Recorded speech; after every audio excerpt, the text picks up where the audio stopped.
আল্লাহু আকবার যে 100 বার পড়বে তো আকাশ জমিনের ভিতরে যত খালি জায়গা আছে এটা নেকি দ্বারা ভরা যাবে।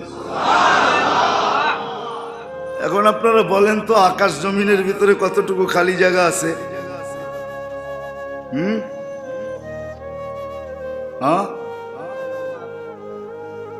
কি আপনারা জানেন না কিছুই?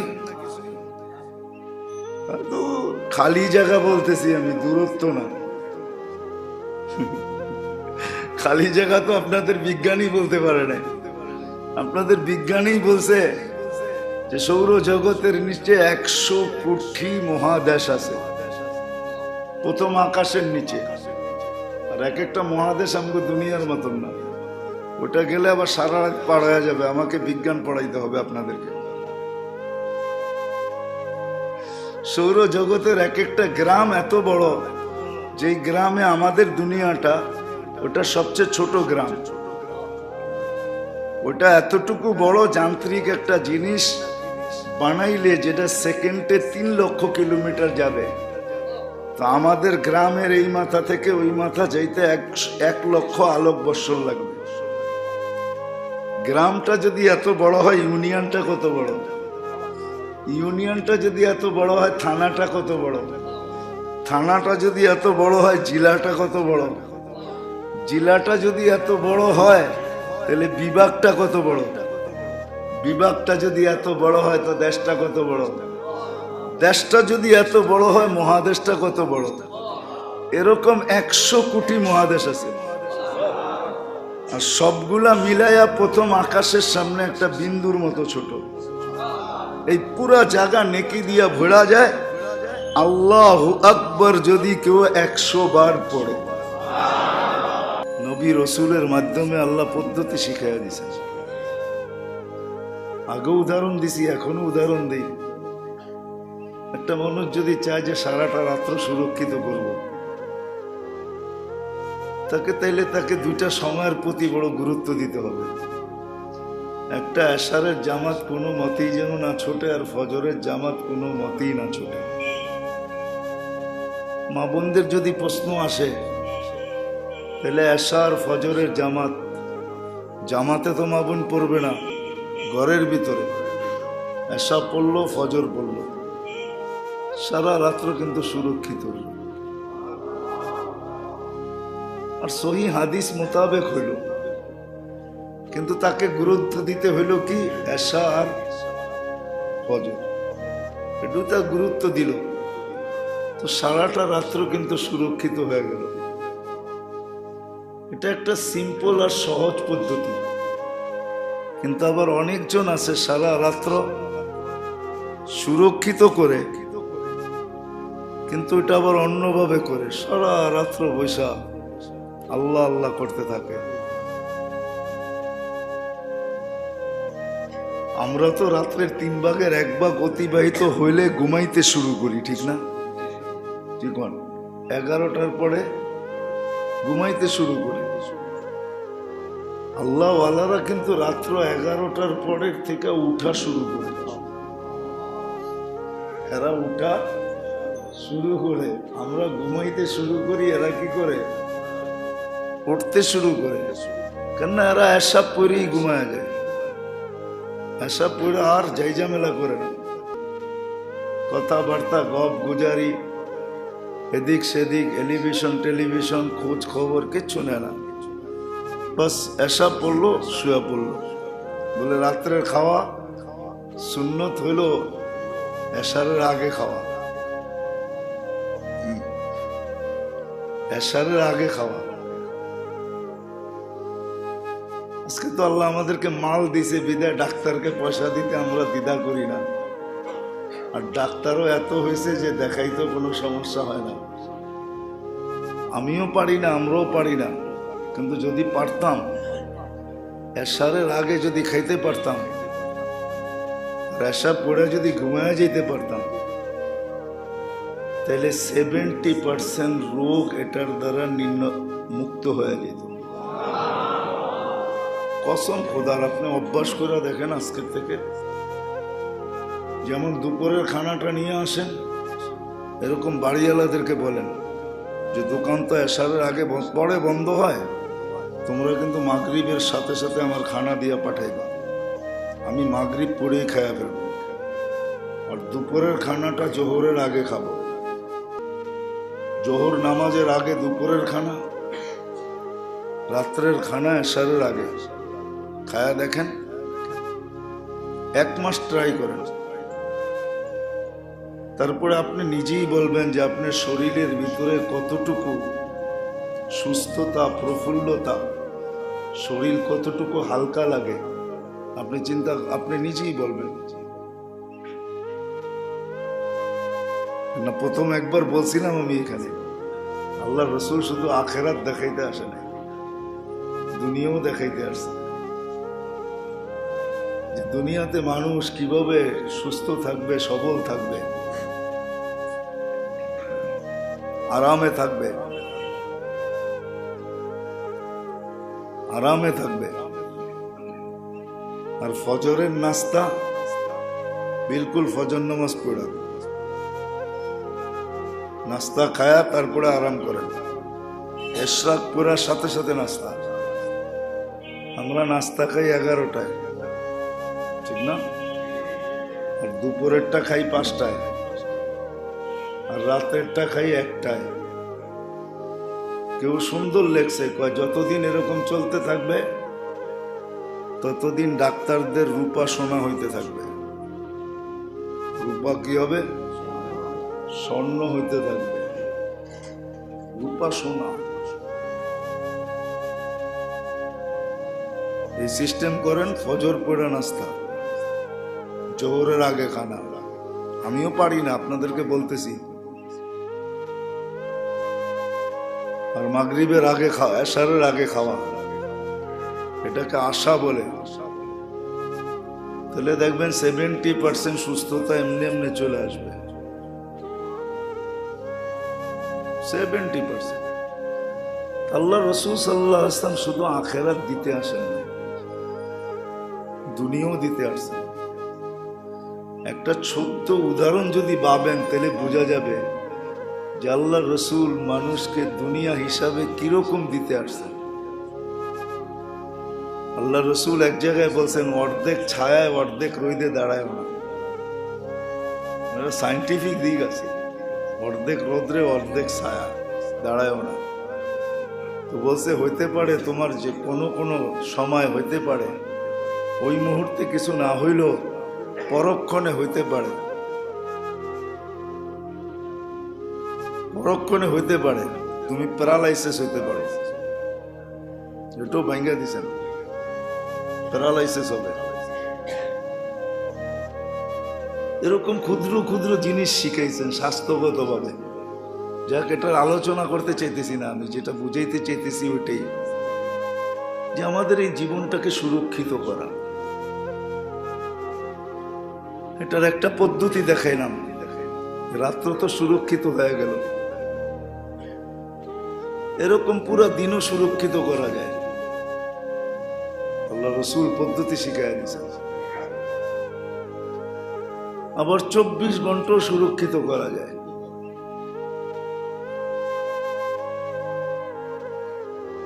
এটাই সত্য।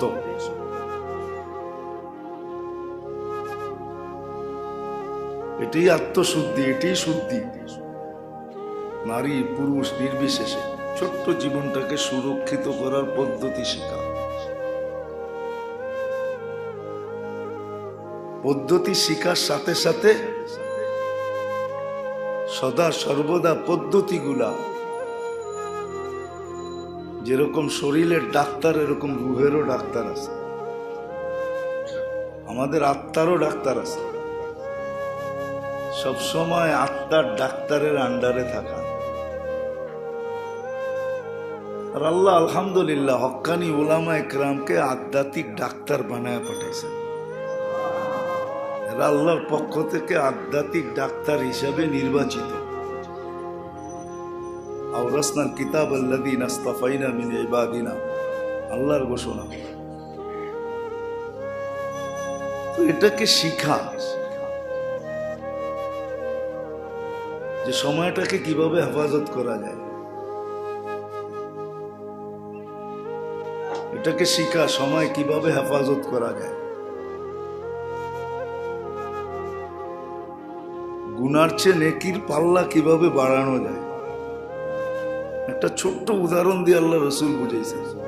দেখেন আল্লাহ রসুল কিন্তু আমাদের জন্য বড় মুখলেস। আল্লাহ নিজেই বলছেন আনা খায়রুন লাকা মিন কুল্লি শাই। শোনো আমি তোমাদের সবচেয়ে বড় হিতাকাঙ্ক্ষী, আমার চেয়ে বড় হিতাকাঙ্ক্ষী কেউ নাই। তো আল্লাহ এটাও বুঝেছেন যে দেখো আমি তোমাদেরকে শাস্তি দিলে আমার কোনো লাভ হয় না। মা ইয়াফালুল্লাহু বিআযাবিকুম, শাস্তি দিয়ে করব কি। আরেক হাদিসে আছে ইয়া মান লা তাদুররুহু যুনুব ওয়া লা তানফা। গুনায় আল্লাহ বান্দার গুনাহ দ্বারা আল্লাহর লাভও হয় না, ক্ষতি সাধিত হয় না। এই জন্য আল্লাহ বান্দার বড় হিতাকাঙ্ক্ষী। আল্লাহর চেয়ে বড় হিতাকাঙ্ক্ষী কেউ নাই। আমরা ভাবি অমুক হিতাকাঙ্ক্ষী তমুক হিতাকাঙ্ক্ষী, না না না না, আল্লাহ আমাদের সবচেয়ে বড় হিতাকাঙ্ক্ষী। এই জন্য মেসাল দিয়া বুঝেছেন, আল্লাহ রসুল বুঝেছেন, আল্লাহ রসুল বুঝেছেন, বড় সুন্দর করে বুঝেছেন যে দেখো একে 10, একে 10, একে 10, 100 পড়লে কত হবে? 1000। 100 পড়লে 1000, আর 150 পড়লে 1500, কত হইল? 2500, 2500, ঠিক না? আল্লাহ রাসূল সাল্লাল্লাহু আলাইহি ওয়াসাল্লাম শিখাইছেন সুবহানাল্লাহ, আলহামদুলিল্লাহ, আল্লাহু আকবার।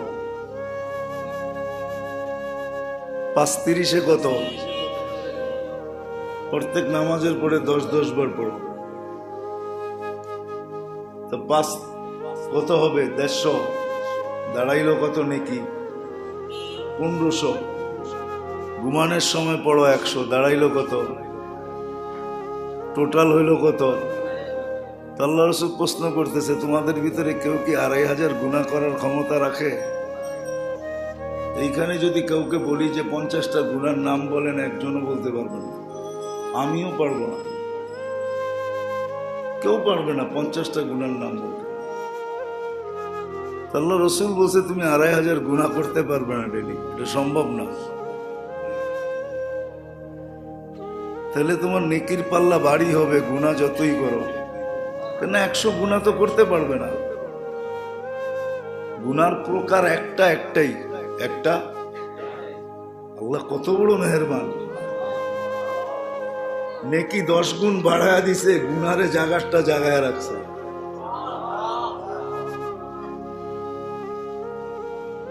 মানুষ তো জুলুমকে বাড়াইতে চায়, আসামিকে মানুষ কিন্তু ছোট করতে চায় না।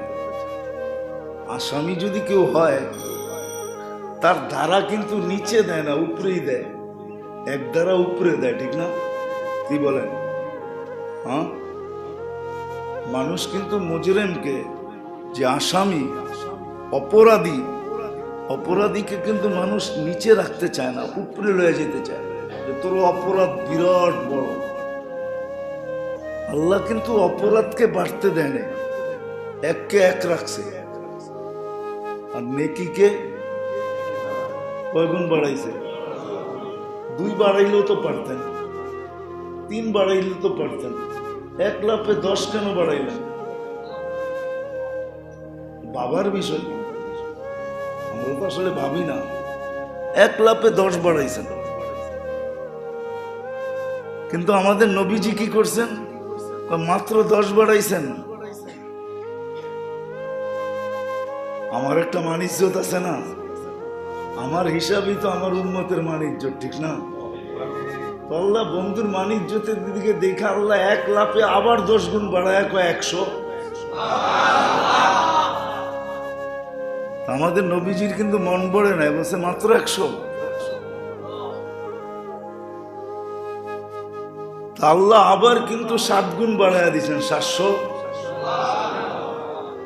আমাদের নবীজি আবারও প্রশ্ন তুলছে, 700 মাত্র? আল্লাহ আল্লাহর বন্ধুকে বলে দিচ্ছেন বেগাইরে হিসাব, বেগাইরে হিসাব, হিসাব ছাড়া দিয়ে, হিসাব ছাড়া দিয়া দিব। তো আল্লাহ রসুল বলছে ইদান, তাইলে মনে হয় আমার উম্মত বেঁচে যাবে। তখন আল্লাহ রসুলও হাসা দিছেন আর বলছে ইদান, তাইলে আমার উম্মত বেঁচে যাবে। যখন বলছে যে উম্মতকে সুযোগ কতটুক দিলেন, যে কণ্ঠনালীতে রু আসার পূর্ব মুহূর্ত পর্যন্ত, আল্লাহ রসুল কান্নার ভিতরে হাসা দিয়ে উঠছে, হাসি দিয়ে উঠছে আর বলছে জিবরিল ইদান, তাইলে আমার উম্মত বেঁচে যাবে।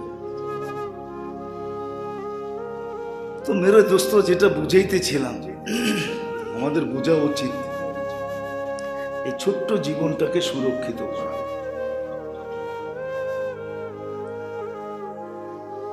কিন্তু করব কিভাবে? ওই পদ্ধতিও আল্লাহ শিখাইয়া দিয়েছেন। আল্লাহ যদি বলে দিতেন যে কোরআন নিয়ে আসতে হবে, কিভাবে করবে, কেমনে করবে, কোন পদ্ধতিতে করবে, এটা আমি জানি না, কিন্তু কোরআন নিয়ে আসতে হবে এটা জানি। এতটুক যদি অর্ডার দিতেন তাহলেও কিন্তু আমরা বাধ্য ছিলাম, করতে বাধ্য ছিলাম, কিন্তু তা করেন নাই। কেননা রহমান রহিম, এই জন্য উনি সহজ করছেন, পদ্ধতি নিজে শিখাইয়া দিয়েছেন, পদ্ধতি নিজে শিখাইয়া দিয়েছেন। নবীজির মাধ্যমে আমাদেরকে পদ্ধতি শিখাইছেন যে সকাল কিভাবে সুরক্ষিত করবে, বিকাল কিভাবে করবে, রাত্র কিভাবে করবে, দিন কিভাবে করবে, সমস্ত কিছু শিখাইয়া দিয়েছেন পদ্ধতি। শর্টও দিছেন, লম্বাও দিছেন, তারপরে আবার প্রশংসাও করছেন। যারা করবে তাদেরকে আবার প্রশংসাও করছেন, আবার তাদের পুরস্কারও রাখছেন। তাদের লম্বা লম্বা পুরস্কার রাখছেন, তাদের আল্লাহ তাদের পুরস্কার রাখছেন, যে কত বড় বড় পুরস্কার আল্লাহ তাদেরকে দিবে। যদি আমি দুই একটা আপনি করে দেখাই, বুঝানোর জন্য দেখাইতেছি, অন্যথায় অন্য কোনো কারণে না।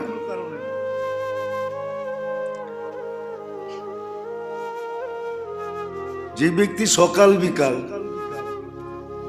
সকালে 100 বার সুবহানাল্লাহ পড়বে, বিকালে 100 বার সুবহানাল্লাহ পড়বে। আচ্ছা বলেন তো, সুবহানাল্লাহ পড়তে কতক্ষণ লাগে? সুবহানাল্লাহ কয়েক সেকেন্ড লাগে, ঠিক না? 100 বার পড়লো, সকালে 100 বার, বিকালে 100 বার। তো আল্লাহ রাসূল সাল্লাল্লাহু আলাইহি ওয়াসাল্লাম বলেন যে 100 নফল হজের তাকে আল্লাহ সওয়াব দিবে। আচ্ছা এখন একটু ভাবি তো দেখি, যে এক হজ করতে কতটুক খরচ লাগে, কতটুক সময় লাগে এক হজ করতে? তিরমিজি শরীফের রওয়ায়াত, মিশকাত শরীফও আছে, 100 বার সুবহানাল্লাহ পড়ল, সকালে 100, বিকালে কত সওয়াব? 100 কবুল নফল হজের সওয়াব। কত?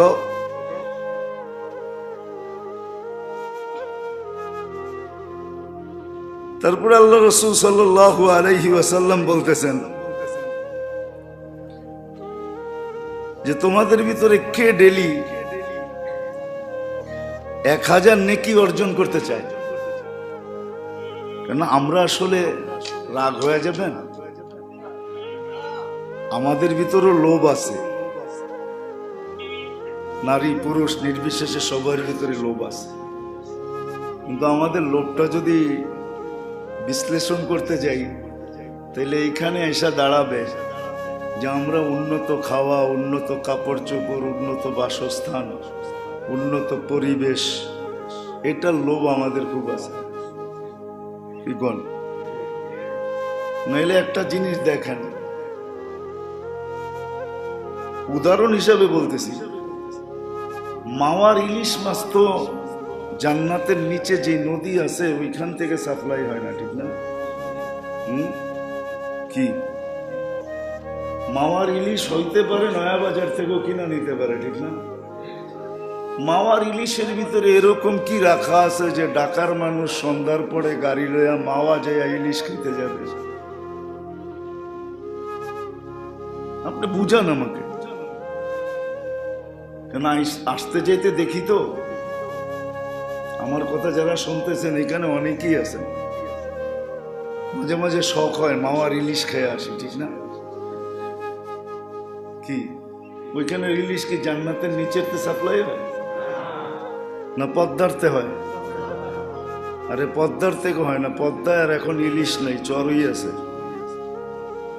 পদ্মায় তো এখন চর আছে, ইলিশ কোত্থেকে আসবে পদ্মায়? যাক, এটা নিয়ে তর্ক বিতর্কেতে যাওয়ার কথা না। আমরা আসলে উন্নতর দিক দিয়ে আছি, আমরা সবাই লোভী, কিন্তু সাহাবাদের মতন না। সাহাবারা ছিল আমলের লোভী, আমলের লোভ ছিল, নারী পুরুষ নির্বিশেষে। জান্নাতের পরিধি কার কত বড় হবে এটার লোভ ছিল। লোভ ছিল সব আখেরাতের, দুনিয়ার কোনো লোভ ছিল না। এই জন্য ওই সমাজে ছিনাছিনিও ছিল না। আজকে আমাদের সমাজে ছিনাছিনি কেন জানেন?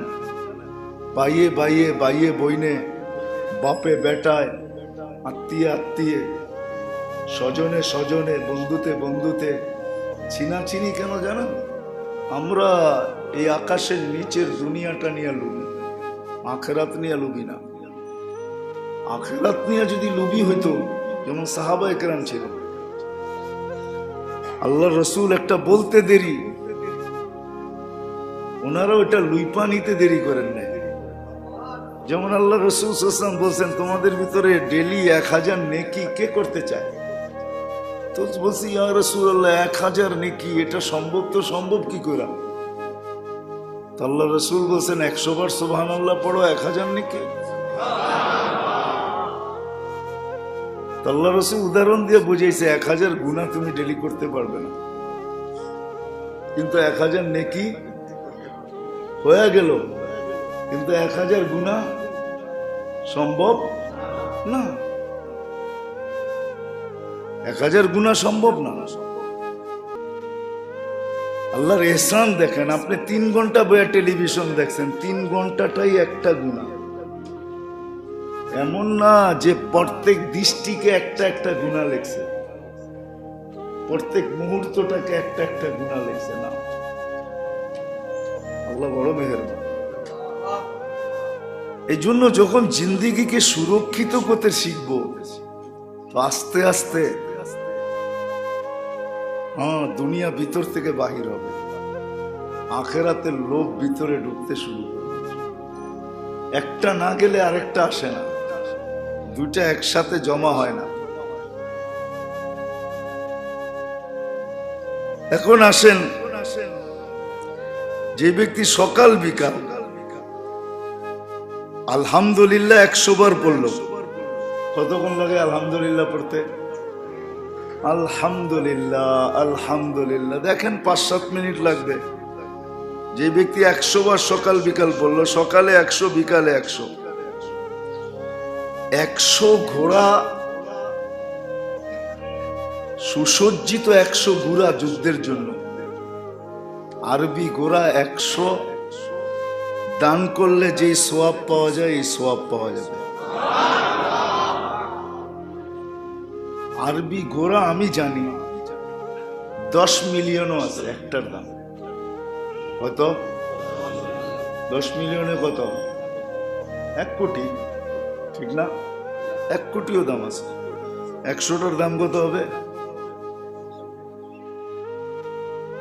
আলহামদুলিল্লাহ পড়তে লাগলো 5 মিনিট, সওয়াব পেলেন কতটি?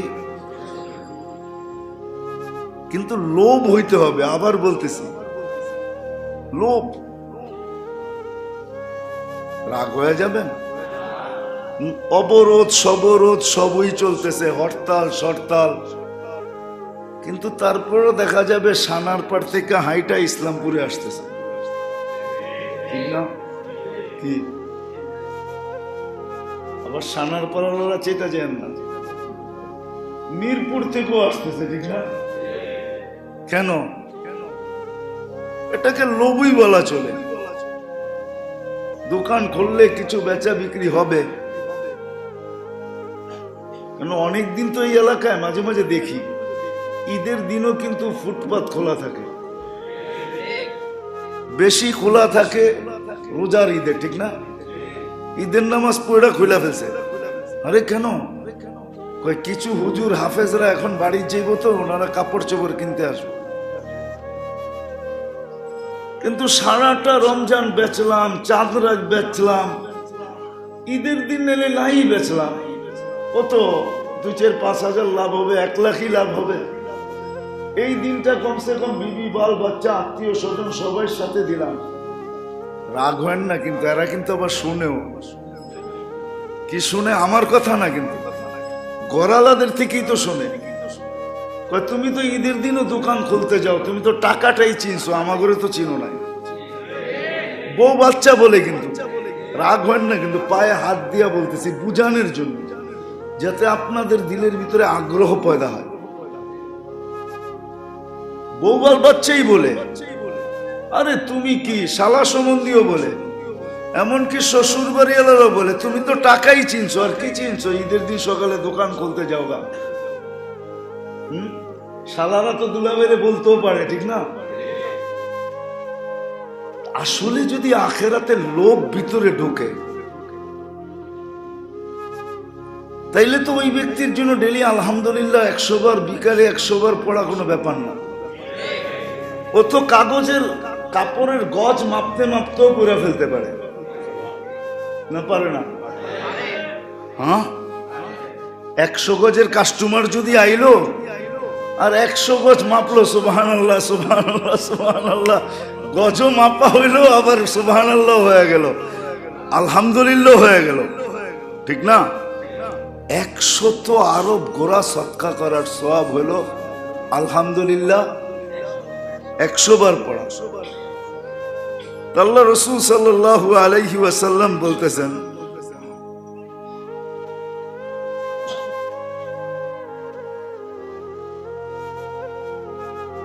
যে লা ইলাহা ইল্লাল্লাহ যেই ব্যক্তি 100 বার পড়ল, 7 জমিন এবং সমগ্র সৃষ্টি যদি এক পাল্লায় দেওয়া হয়, লা ইলাহা এক পাল্লায় দেওয়া হয়, তাইলেও লা ইলাহা ইল্লাল্লাহর পাল্লা বাড়ি হবে। আচ্ছা, এখন আপনাদের বিজ্ঞানকে বলেন না, আমাদের দুনিয়ার পরিধি বিজ্ঞান বলতে পারে, কিন্তু বিজ্ঞান এই দুনিয়াটার ওয়েট কতটুকু এটা বলতে পারে না। এটা নাই, এটার ওয়েট কতটুকু, এটা একটা গ্রহ, নক্ষত্র না। সূর্যটার পরিধি বলে দিছে দুনিয়ার থেকে 13 লক্ষ গুণ বড়, কিন্তু ওয়েট কতটুকু এটা বলতে পারবে না। আকাশ জমিনের চেয়ে, সৃষ্টির চেয়ে কলেমার লা ইলাহা ইল্লাল্লাহর ওজন বেশি, যদিও একবার পড়ে যায়, এর ওয়েট মিজানের পাল্লায় কি বেশি। তো দ্বিতীয় আল্লাহ রাসূল বলতেছেন, যে ব্যক্তি সকালে 100 বার, বিকালে 100 বার লা ইলাহা ইল্লাল্লাহ পড়বে, তাইলে সে ইসমাইল আলাইহিস সালামের বংশের 100 গোলামকে আজাদ করার সওয়াব পাবে। 100 কৃতদাস, কত? তাহলে আপনি ডেলি সকালে 100, বিকালে 100 পড়া মুস্কি হাসি তো দিতেই পারেন, ঠিক না? কেউ যদি জিগায় তোমার আশেপাশে কেউ নাই, তুমি হাসি দিলা কি কেন, তা আপনি বলতে পারেন তুমি বুঝবা না, ঠিক না? যেমন একটা ছোট্ট উদাহরণ দিই হাদিস থেকে। কোন ব্যক্তি যদি প্রত্যেক নামাজের পরে 10 বার সূরা ইখলাস পড়ে, তো জান্নাতে একটা বাড়ি কমপ্লিট হয়। এখন এশার নামাজ পড়ে যদি 10 বার পড়া, সে মুস্কি হাসি কেন অট্ট হাসিও দিতে পারে। সবাই যদি জিগায় অট্ট হাসি দিলা, কয় বুঝবেন না। যদি জোর করে ধরে, কারণ কি? কারণ যেটা মানুষে বাধা খায় ওইটাই কিন্তু বেশি বলে। কারণ কি? তো সে বলতে পারে 5টা বাড়ি কমপ্লিট আছে। হ্যাঁ, তো বাজারের লোক শুনে এটাও বলতে পারে তুই এত বড় ভান্ডার পাইলি, তো পাইলেই করি, ঠিক না? ও তো ভাববে কোন সোসাইটিতে মনে হয় 5টা বাড়ি আজকে কমপ্লিট করে দিচ্ছে, ঠিক না? ও তো দুনিয়াটাই ভাববো, ঠিক না? হ্যাঁ, কইব নদীর ওই পারে হয়েছে, নাইলে এই পারে হয়েছে, নাইলে গ্রামে হয়েছে, দুনিয়াই ভাববো, ঠিক না? কিন্তু যে অট্ট হাসি দিয়া বলছে 5 বাড়ি কমপ্লিট, ও তো ভাববো দুনিয়ায় হয় না, জান্নাতে হয়েছে। হ্যাঁ, আল্লাহ রাসূল সাল্লাল্লাহু আলাইহি ওয়াসাল্লাম বলতেছেন যে 100 গোলাম আজাদ করার সওয়াব হলো লা ইলাহা ইল্লাল্লাহ সকালে 100 বার, বিকালে 100 বার পড়া। আর যেই ব্যক্তি আল্লাহু আকবার 100 বার বলবে, কতবার? সবগুলার কিন্তু রেফারেন্স আছে। মিশকাত শরীফের প্রথম যেটা বললাম, লা ইলাহা ইল্লাল্লাহ, আল্লাহু আকবার যে 100 বার পড়বে, তো আকাশ জমিনের ভিতরে যত খালি জায়গা আছে এটা নেকি দ্বারা ভরা যাবে। এখন আপনারা বলেন তো, আকাশ জমিনের ভিতরে কতটুকু খালি জায়গা আছে? হ্যাঁ, কি আপনারা জানেন না কিছুই? খালি জায়গা বলতেছি আমি, দূরত্ব না। খালি জায়গা তো আপনাদের বিজ্ঞানী বলতে পারে না। আপনাদের বিজ্ঞানী বলছে যে সৌর জগতের নিচে 100 কোটি মহাদেশ আছে, প্রথম আকাশের নিচে। আর এক একটা মহাদেশ আমাকে দুনিয়ার মতন না, ওটা গেলে আবার সারা রাত পার হয়ে যাবে, আমাকে বিজ্ঞান পড়াইতে হবে আপনাদেরকে। সৌর জগতের এক একটা গ্রাম এত বড়, যেই গ্রামে আমাদের দুনিয়াটা, ওটা সবচেয়ে ছোট গ্রাম। ওটা এতটুকু বড় যান্ত্রিক একটা জিনিস বানাইলে যেটা সেকেন্ডে 3 লক্ষ কিলোমিটার যাবে, তো আমাদের গ্রামের এই মাথা থেকে ওই মাথা যাইতে 1 লক্ষ আলোক বৎসর লাগবে। গ্রামটা যদি এত বড় হয়, ইউনিয়নটা কত বড়? ইউনিয়নটা যদি এত বড় হয়, থানাটা কত বড়? থানাটা যদি এত বড় হয়, জেলাটা কত বড়? জেলাটা যদি এত বড় হয়, তাহলে বিভাগটা কত বড়? বিভাগটা যদি এত বড় হয়, তো দেশটা কত বড়? দেশটা যদি এত বড় হয়, মহাদেশটা কত বড়? এরকম 100 কোটি মহাদেশ আছে। আর সবগুলা মিলাইয়া প্রথম আকাশের সামনে একটা বিন্দুর মতো ছোট। এই পুরা জায়গা নেকি দিয়া ভরা যায় আল্লাহু আকবার যদি কেউ 100 বার পড়ে।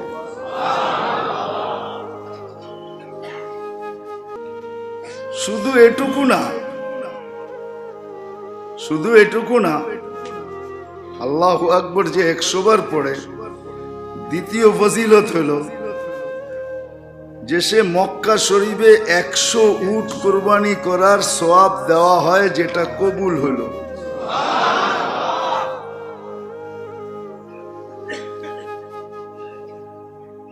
বুঝাইতে পারলাম?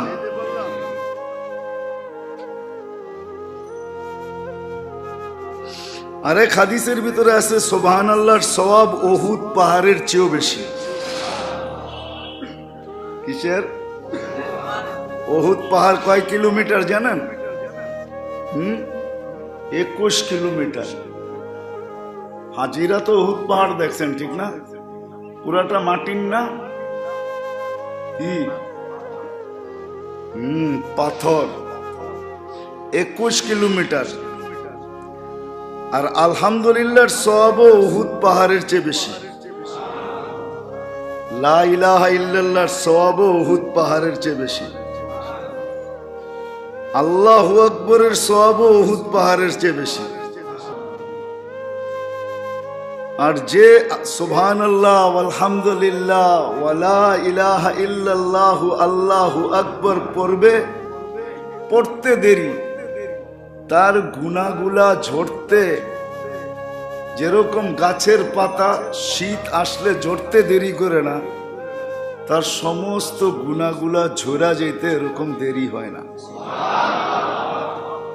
এটা আমি অল্প একটু আপনাদেরকে দেখাইলাম।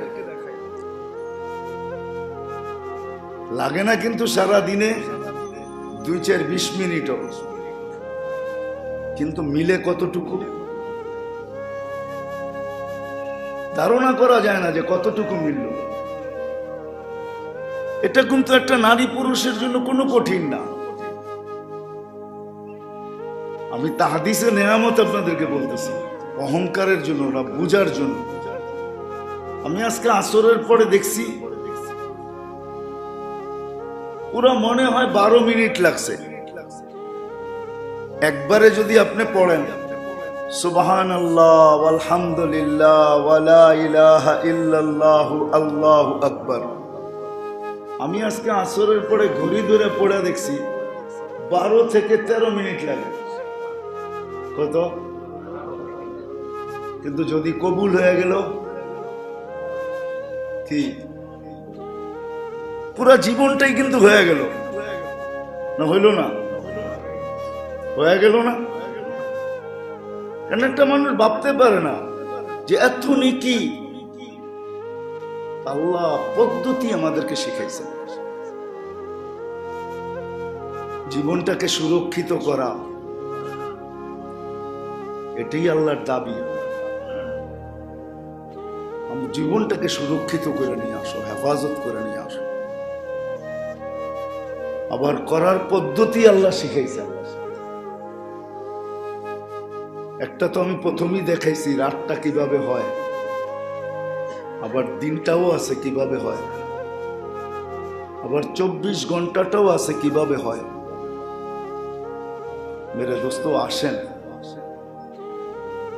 সময় কিন্তু আমাদের জন্য অপেক্ষা করে না, আমরাই কিন্তু সময়ের জন্য অপেক্ষা করি। আমরা সময়ের জন্য অপেক্ষা করি, সময় আমাদের জন্য অপেক্ষা করে না।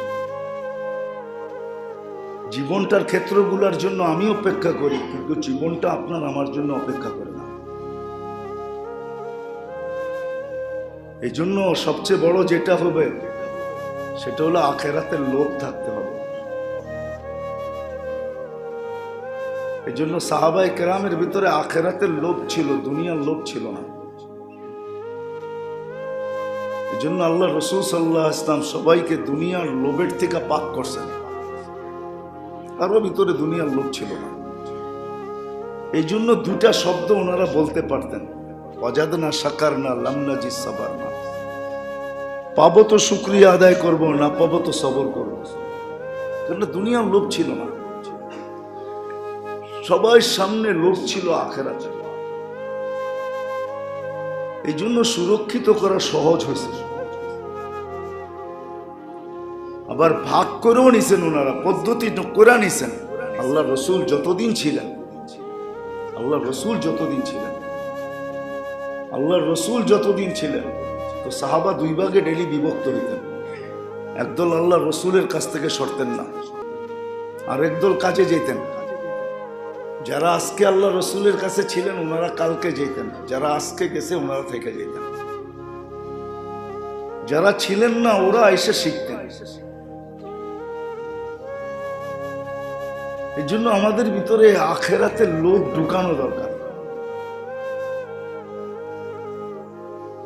ইসলার পদ্ধতি 4 ভাবে হইতে পারে, 14 পদ্ধতি কিন্তু আল্লাহ সহজ করছেন। আমরা একটাই বলি, 4 ভাবে হইতে পারে। সাহাবা 4 ভাবে নিজেদের ইসলাহ করছেন, 4 ভাবে। একটা হয় যে আল্লাহওয়ালাদের কাছে চলে যাও, হক্কানি আলেমদের কাছে চলে যাও, এদের কাছে সময় দাও। রোগ বলতে থাকো, চিকিৎসা নিতে থাকো, এটা তো এক পদ্ধতি। আরেক পদ্ধতি হলো বন্ধুত্বের মাধ্যমে একজন আরেকজনের সাথে বন্ধুত্ব করা, আর এই কথা বলা, ভাই আমার ভুল ত্রুটি যেটা দেখবে তুমি বলে দিও, তোমার যেটা দেখবো ওটা আমি বলে দেব। যখন ভুল ত্রুটি আমার ওনার কাছে, কেন এক মুসলমান আরেক মুসলমানের জন্য আয়না, আয়নার সামনে যেরকম চেহারার ভুল ত্রুটি ধরা পড়ে, এরকম ধরা পড়ে বন্ধুত্বের মাধ্যমে। তুমি আমার ভুল বলে দিও, আমি রাগ হব না। তখন ইসলাহ করতে থাকা, যেটাই ভুল বললো এটা ছাড়তে থাকা। তৃতীয় পদ্ধতি হলো দুশ্মনের মাধ্যমে। আপনাকে যে লাইক করে না, ও কোনোদিন আপনার ভালো জিনিস বলবে না, ও মানুষের মাঝে আপনার খারাপ চর্চা করবে। তো দুশ্মন যেই খারাপ জিনিসগুলা মানুষের সামনে ছড়াইতে থাকে, ওগুলা যদি আপনার আমার ভিতরে থাকে, তাইলে ওগুলো আস্তে আস্তে ছাড়া। এটা হলো তৃতীয় পদ্ধতি। আর চতুর্থ পদ্ধতি হলো ইসলাম। ঘুমানোর আগে একটু বসে ভাবা যে আজকে ভালো কতটুকু করলাম, খারাপ কতটুকু করলাম। কেননা মানুষের মন, মানুষের বিবেক, এটা বড় বিচারক। এটাকে আমাদের ভাষায় মুহাসেবা বলে। ঘুমানোর আগে একটু হিসাব কিতাব মিলানো, যেরকম দোকান বন্ধ করার আগে ক্যাশ মিলায় যে আজকে কত বেচা হইলো, কত দেওয়া হইলো, কত আসলো, কত গেল, কত রইলো, এই তিনটা তো মিলানি, ঠিক না?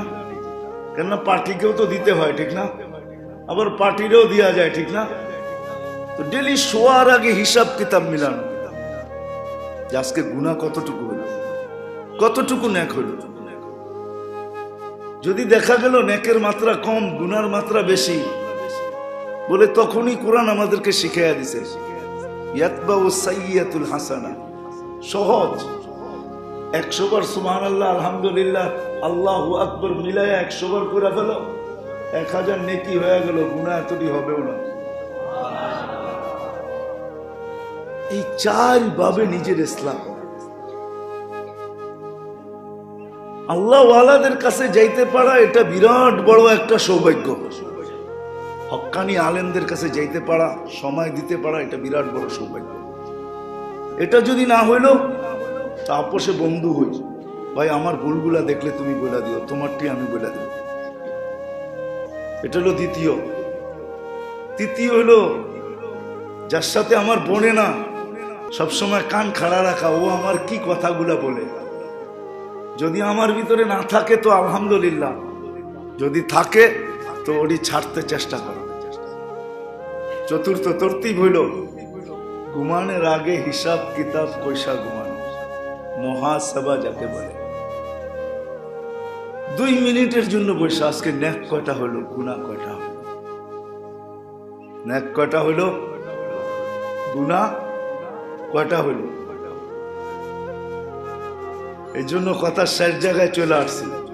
আর ঘুমাইতে যখন যাই তখন মেরে দোস্ত বাউজু শোয়া, বাউজু শোয়া।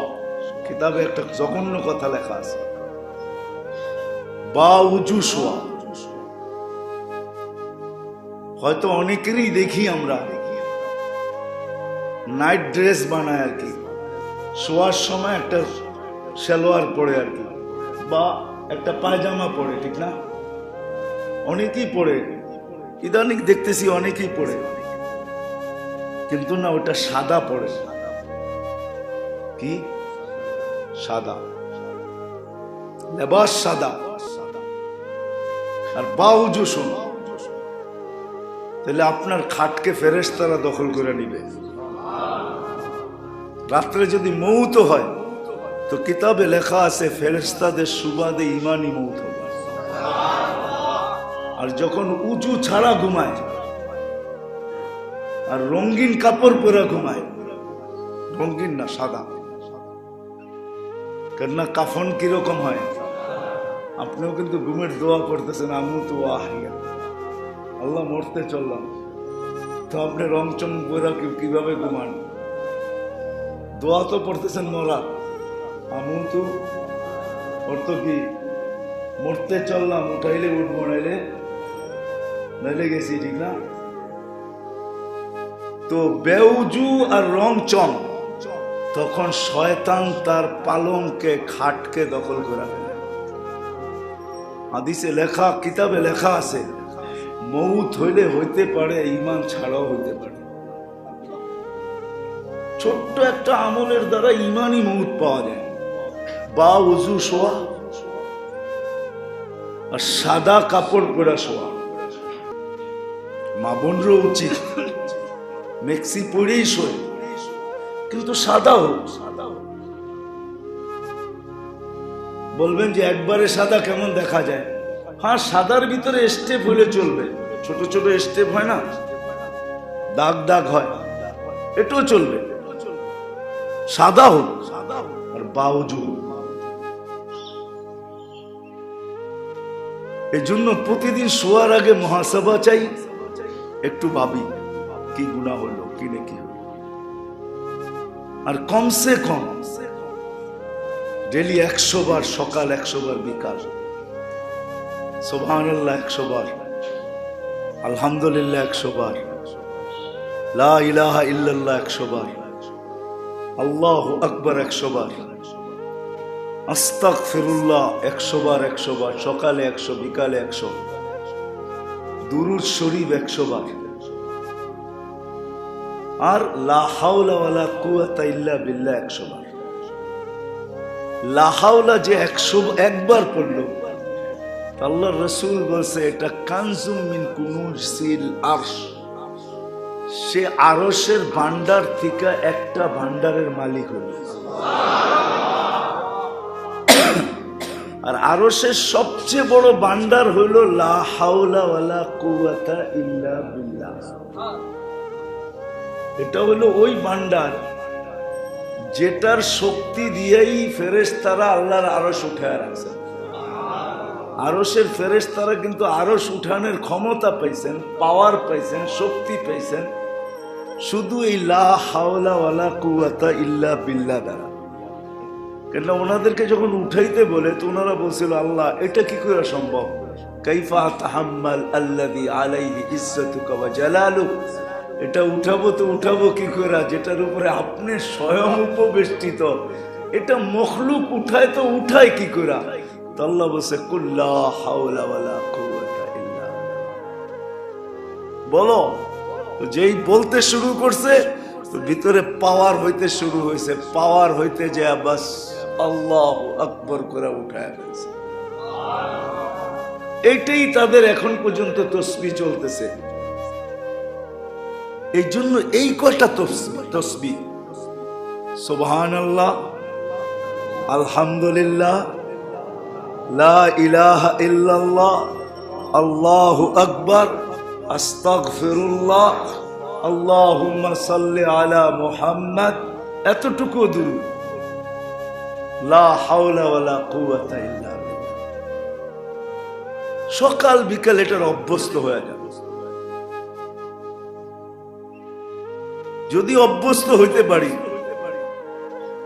আর তাসকিয়ার ইসলাম 4 লাইনের যে কোনো লাইনে ঢুকতে পারি, 4টা লাইন আমি দেখাইলাম, তাহলে ইনশাআল্লাহ আশা করা যায়, ইনশাআল্লাহ আশা করা যায় যে আমাদের ছোট্ট জীবনটা সুরক্ষিত হয়ে যাবে,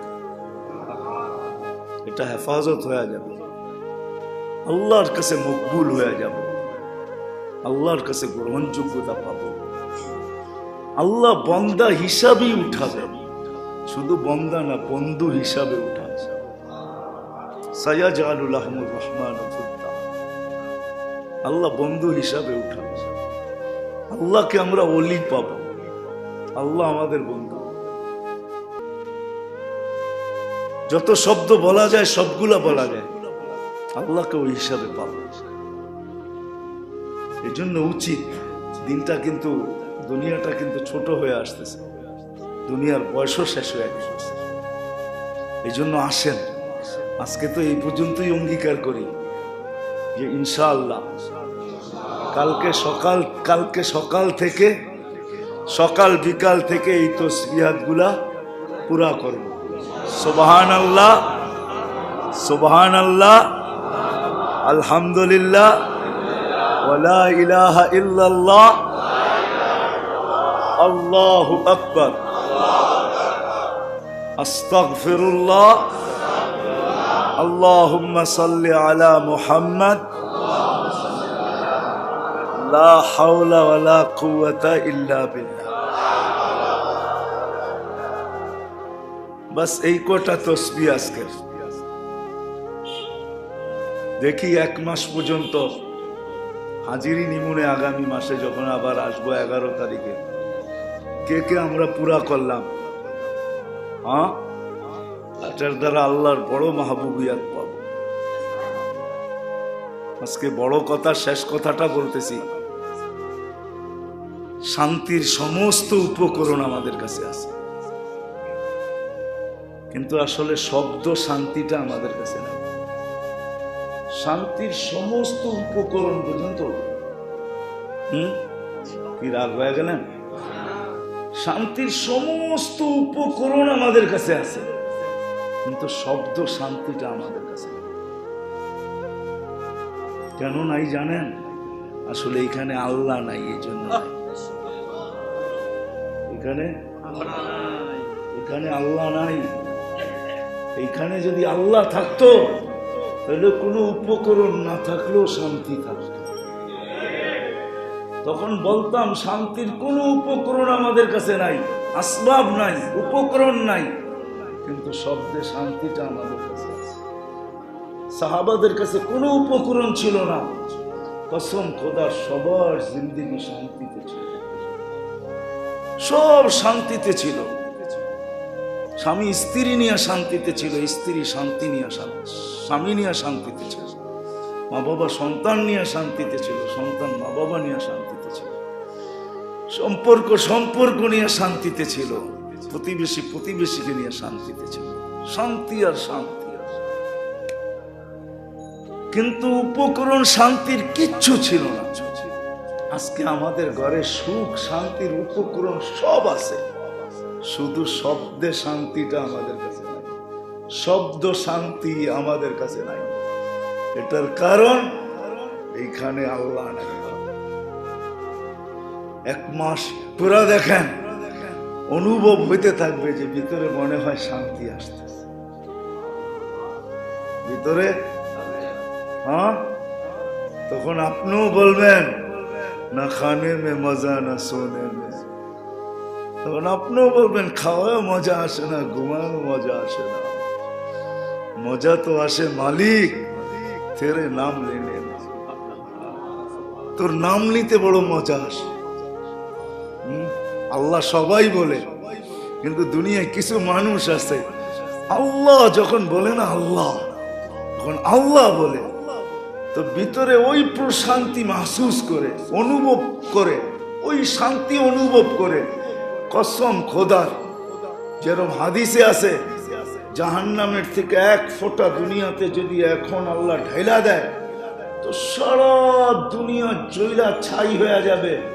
কিয়ামত পর্যন্ত একটা ঘাস উৎপন্ন হওয়ার ক্ষমতা পাবে না। ওই ব্যক্তি, কিছু ব্যক্তি আছে যখন আল্লাহ বলে না আল্লাহ, তখন ভিতরে ওই শান্তি পায়।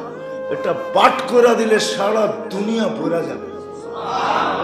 এরকম শান্তি অনুভব আছে কিছু, কিন্তু এটা প্রথমে অভ্যাস করতে হবে।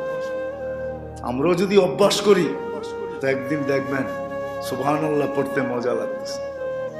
তখন কাস্টমার আইলেও কব, যা ভাই আগে সুবহানাল্লাহ পড়ে লই, তারপরে এস।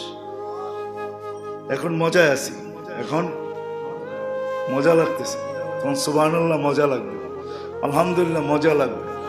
এটার ভিতরে মজা ঢুকানো আছে, শান্তি ঢুকানো আছে। লা ইলাহা ইল্লাল্লাহ মজা লাগবে, আল্লাহু আকবার মজা লাগবে, ইস্তিগফার মজা লাগবে, দুরুদ মজা লাগবে, লা হাওলা ওয়ালা পড়তে মজা লাগবে। তখন সব ইবাদত মজা লাগবে, এমন মজা লাগবে, এমন মজা লাগবে, এমন মজা লাগবে। তখন আপনিই বলবেন কেউ বাহির থেকে ডাকলে যদি জিজ্ঞেস করে বাহির হস না কেন, তোকে তোরে যে ঢুকতে দেয় না আমারে সে বাইরেতে দেয় না। তখন আপনি বলবেন তোকে যে আসতে দেয় না ও আমাকে বাহির হইতে দেয় না।